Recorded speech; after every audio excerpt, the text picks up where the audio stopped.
Hi, my name is Joshua Rawlerson, and this is my CS 1010 game presentation on number synergy. This is the flyer for the game. Now, the game teaches kids to do different levels of math and basic English in a fun way, and the math level goes all the way up to Algebra 2. It incorporates monsters that your character must fight through on his journey to eventually beating all the bosses and claiming the ultimate prize and title of Master Learner. The game teaches the different levels of math depending on the grade level. This includes all the different sections. The challenges of intermediate to higher will take some to a lot of skill, while lower challenges will take very little skill. I know players don't like to do challenges that are repetitive and that they don't think are cool. An example is repeating an exact level just on a tougher difficulty. I would want to mainly challenge the mental abilities and just a little bit of the physical ability. The kinds of challenges I would have is taking down a certain amount of monsters in a row or in a specific amount of time. Only cross-genre elements will be certain challenges. It will be about 50 levels and challenges. Typical of each level will be stuff like stay above 10% health or stay above 10% health and take down 5 different types of monsters. That's for intermediate to higher level. 10% by itself is for lower level. The hierarchy will be just based on the difficulty of the challenges themselves. So the atomic challenges are the same as the lower level challenges, and they are independent. The intermediate and higher challenges are interrelated. Pretty much your goal is to just do whatever you can to win. No specific method is the only option. Game genre is strategy, action, fighting. Target audience is for kids about 10 to 16 years old. These kids probably dislike doing much work, are impulsive, and have a lot of energy. They're here to have fun, but also learn, most importantly, learn school topics. A child must like tough, simple, crafty, and interesting challenges in games. For example, or they might like, not must. For example, they learn button combos, boss battles, and more. They want to play the game because it has monsters, adventure, fighting, and it is challenging. Platforms: Xbox One, PlayStation 4, Microsoft Windows, and Nintendo Switch. Look and feel of the game. Internet is required. There will be multiplayer and co-op. Single player is recommended for learning purposes, although in order to play on local co-op you need a larger TV. Also, playing local co-op or multiplayer only allows you to play with one additional person. The game will be in the third person, and for certain areas like entering a building or a room, it will switch to first person. It will look like and feel like a modernized arcade game with angles taken from GTA 5. Game flow: the game will follow of a physical dimension, but even though it will play like an arcade game, it will be controlled like a more recent one. And the character will move in any direction, so 360 degrees, therefore it will be in 3D, and boundaries will be beyond where there are no interactive elements. The scale is based on real life size onto the TV, meaning tools character size will be more realistic. Ethically, it is easy to grasp and extremely consistent. Players will only be slaying the literal monsters because they are trying to defend themselves. They want to survive. And when a character is going up to the avatar, the camera will pan out when they want to talk. Objectives: they have supposed to reach the end of all the stages and beat the bosses. Overall, do your best to get 100% so you can get that master. 4th to 10th grade math in one game. It's never been done before, full course. And so this will encourage kids to learn and play, have fun with it. Game options and user interface: the game will move like Pac-Man, that is a human in 3D, where you can walk omnidirectionally. The area would be sort of like Pac-Man Arena if you got rid of the maze, and it made it a desert wasteland type of biome. Users will not detect any inconsistencies when participating through the medium. Response from the user to medium to game interface will be extremely fast, accurate, and precise. The player will be able to make everything do what they want to it through the settings. There will be interaction buttons, ones for fighting. All a person must do is push the buttons with not much force required.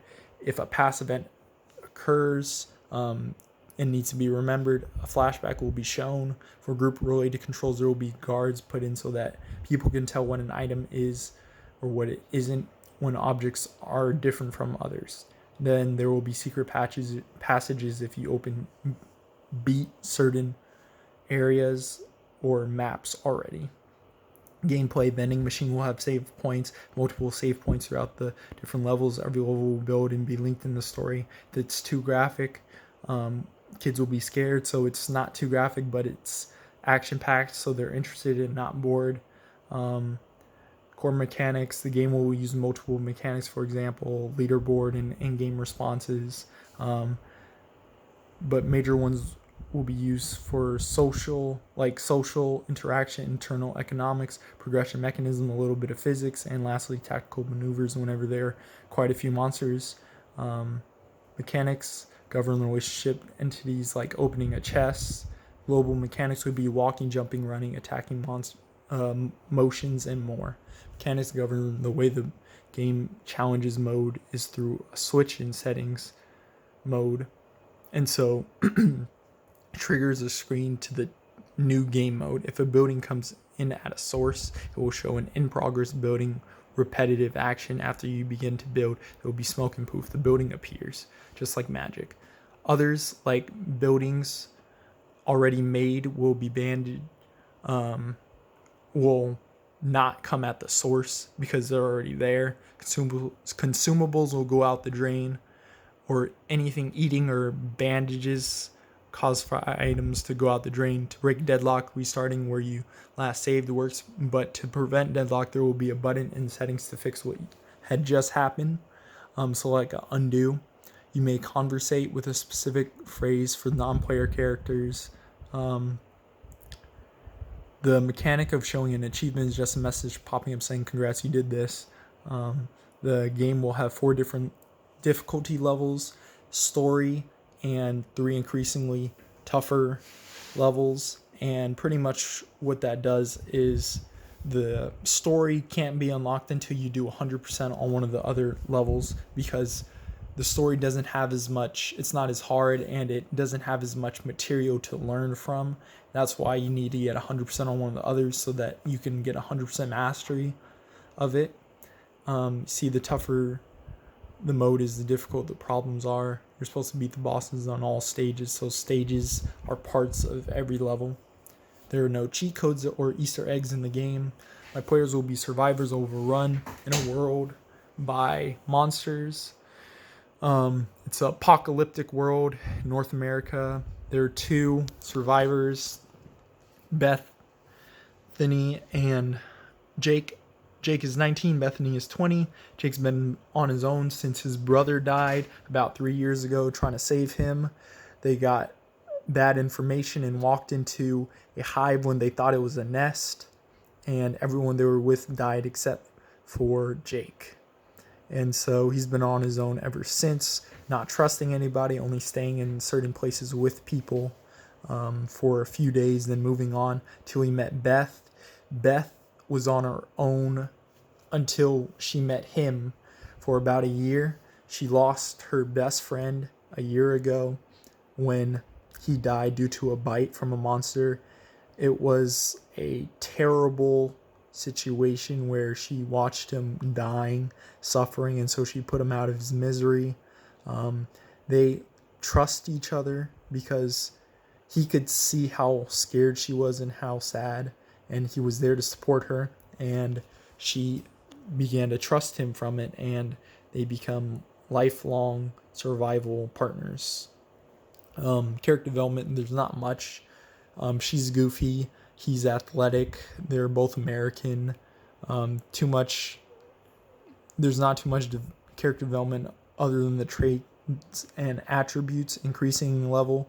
The person can choose certain things when they make their avatar by customizing, and their background is already given. There will be both male and female avatars. The characters will get stronger, more powerful, and gain health over time. That's the big character development, really. Just leveling up their attributes and stuff. The world, the story starts off about 10 years ago when everything went to crap. Initially, it was a good day. Nothing was going on. Out of nowhere, there were explosions. Sirens were going off. News report began to show on television that monsters were found by the government. Government captured them, did experiments, made their own monsters. Then all the monsters got out of the government facilities, and they started raining terror on the world.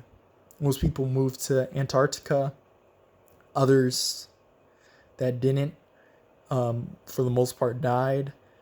The ones who didn't make it on the trip to Antarctica died, and pretty much like who didn't make it for the journey to Antarctica is what I'm saying. Those who did, to everyone's knowledge, are still alive. Europe is but wood and ash. Asia is no longer a continent. It's split up into 4 parts by water. One part is monster country. The others are hazard zones. South America is a vast forest of death, so on and so forth. Now the United States is a desert wasteland with occasional bases, stuff like that. Changes for the player, the better. I think it's better that people use this because it will teach them good stuff about life lessons, and like you'll learn how to do certain subjects for the kids. What could be bad about the game is it's a bit descriptive and negative effect on the way kids see things in life. How does it help society? Well, helps them engage in learning. It also helps amazing story. It is not too violent and teaches the value of friendship. Game assessment. This game should be created because it could really do some good to help kids in a creative and engaging way. It could be especially useful in a time just like this when we are stuck at home due to Corona. This allows for them to think outside the box and get students to pay attention. Lastly, it makes it easier on students to understand. They will want to learn and truly do their best.